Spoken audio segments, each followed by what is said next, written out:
বিসমিল্লাহির রহমানির রহিম। হযরত মুআয ইবনে জাবাল রাদিয়াল্লাহু তাআলা আনহু রাসূলুল্লাহ সাল্লাল্লাহু আলাইহি ওয়াসাল্লাম হইতে বর্ণনা করেন যে আল্লাহ তাআলা রাসূলুল্লাহ সাল্লাল্লাহু আলাইহি ওয়াসাল্লামকে স্বপ্নের মাধ্যমে ইরশাদ করিয়াছেন, হে মুহাম্মদ, আমি আরজ করিলাম, হে আমার রব, আমি হাজির আছি। আল্লাহ তাআলা ইরশাদ করিলেন, নৈকট্যপ্রাপ্ত ফেরেশতাগণ কোন সকল আমল উত্তম হওয়ার ব্যাপারে পরস্পর বিতর্ক করিতেছে। আমি আরজ করিলাম, সেই সকল আমলের ব্যাপারে যাহা গুনাহের কাফারা হয়। ইরশাদ হইল, সেই আমল সমূহ কি? আমি আরজ করিলাম, জামাতের সহিত নামাজ আদায়ের জন্য পায়ে হাঁটিয়া যাওয়া, এক নামাজের পর পরবর্তী নামাজের অপেক্ষায় বসিয়া থাকা, এবং অনিচ্ছা সত্ত্বেও যেমন শীতের মৌসুমে উত্তম রূপে ওযু করা। আল্লাহ তাআলা ইরশাদ করিলেন, আর কোন আমল উত্তম হওয়ার ব্যাপারে পরস্পর বিতর্ক করিতেছেন? আমি বলিলাম, খানা খাওয়ানো, নরম কথা বলা এবং রাত্রে যখন লোকজন ঘুমাইয়া নামাজ পড়া। অতঃপর আল্লাহ তাআলা ইরশাদ করিলেন, চাও আমি এই দোয়া করিলাম, আল্লাহুম্মা ইন্নী আসআলুকা ফি'লাল খায়রাত ওয়া তারকাল মুনকারাত ওয়া হুব্বাল মাসাকিন ওয়া আন তাগফির লি ওয়া তারহামনি ওয়া ইযা আরাদতা ফিতনাতান ফি কওমি ফাতাওয়াফফানি গায়রা মাফতুন ওয়া আসআলুকা হুব্বাকা ওয়া হুব্বা মান ইউহিব্বুক ওয়া হুব্বা আমালিন ইউকাররিবু ইলা হাব্বিক।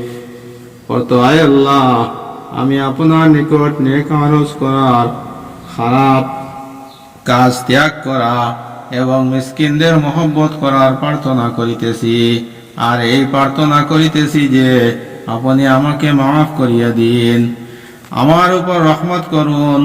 আর যখন কোন কওমকে পরীক্ষায় ফেলিবার ও আযাবে লিপ্ত করিবার ফয়সালা করেন, তখন আমাকে পরীক্ষা ব্যতি রেখে নিজের নিকট ডাকিয়া লইবেন।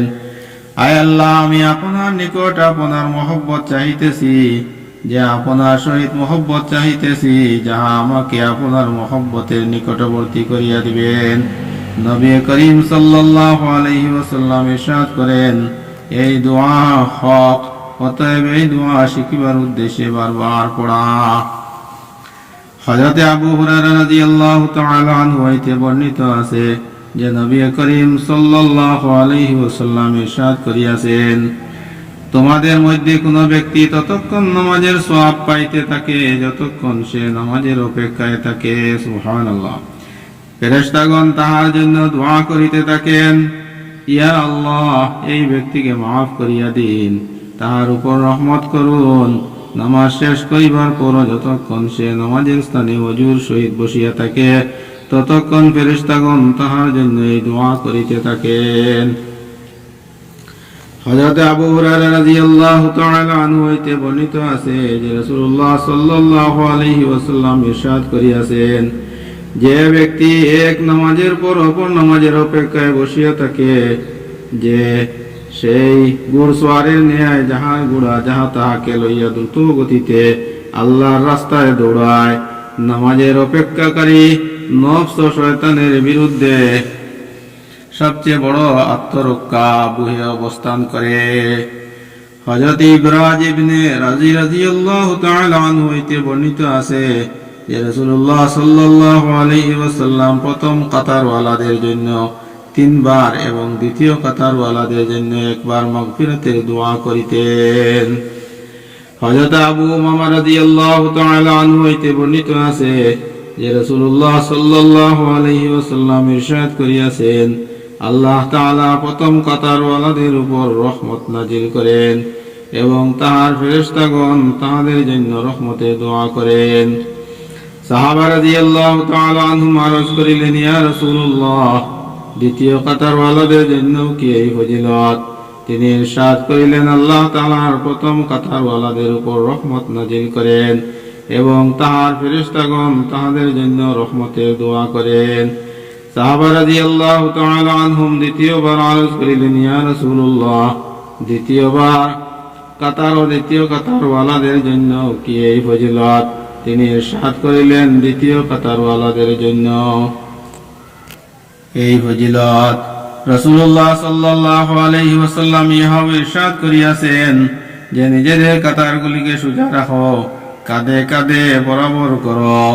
কাতার সোজা করার ব্যাপারে তোমাদের ভাইদের জন্য নরম হইয়া যাও এবং কাতারের মাঝে খালি জায়গাকে পূর্ণ করো, কারণ শয়তান কাতারের মাঝে খালি জায়গা দেখিয়া তোমাদের মাঝখানে মেষশাবকের ন্যায় ঢুকিয়া পড়ে। মুসনাদে আহমদ।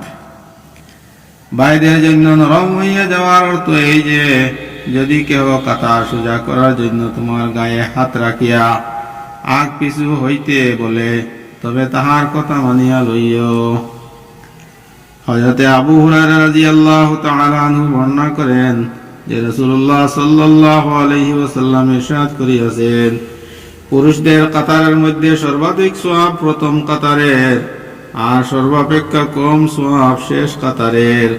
মেয়েদের কাতারের মধ্যে সর্বাধিক সওয়াব শেষ কাতারের, আর সর্বাপেক্ষা কম সওয়াব প্রথম কাতারের। হযরত বারা ইবনে আজিব রাদিয়াল্লাহু তাআলা আনহু হইতে বর্ণিত আছে যে রাসূলুল্লাহ সাল্লাল্লাহু আলাইহি ওয়াসাল্লাম কাতারের এক কিনারা হইতে অপর কিনারা পর্যন্ত যাইতেন। আমাদের সিনা ও কাঁধের উপর হাত রাখিয়া কাতারগুলিকে সোজা করিতেন এবং বলিতেন, কাতারের আগ পিছু হইও না। যদি এমন হয় তবে তোমাদের অন্তরে একের সহিত অন্যের বিভেদ সৃষ্টি হইয়া যাইবে। আর ইহাও বলিতেন, আল্লাহ তাআলা প্রথম কাতারওয়ালাদের উপর রহমত নাজিল করেন এবং ফেরেশতাগণ তাহাদের জন্য মাগফিরাতের দোয়া করেন। হযরত বারা ইবনে আজিব রাদিয়াল্লাহু তাআলা আনহু বর্ণনা করেন যে রাসূলুল্লাহ সাল্লাল্লাহু আলাইহি সাল্লাম ইরশাদ করিয়াছেন, আল্লাহ তাআলা প্রথম কাতারের নিকটবর্তী কাতারওয়ালাদের উপর রহমত নাজিল করেন এবং তার ফেরেশতাগণ তাহাদের জন্য দোয়া করেন। আল্লাহ তাআলার নিকট সেই কদম অপেক্ষা কোন কদম অধিক প্রিয় নয় যাহা কাতারের খালি স্থানকে পূর্ণ করার জন্য মানুষ উঠায়। সুবহানাল্লাহ। আল্লাহ পাক আমাদেরকে যেন আমলের তৌফিক দান করেন। আমিন।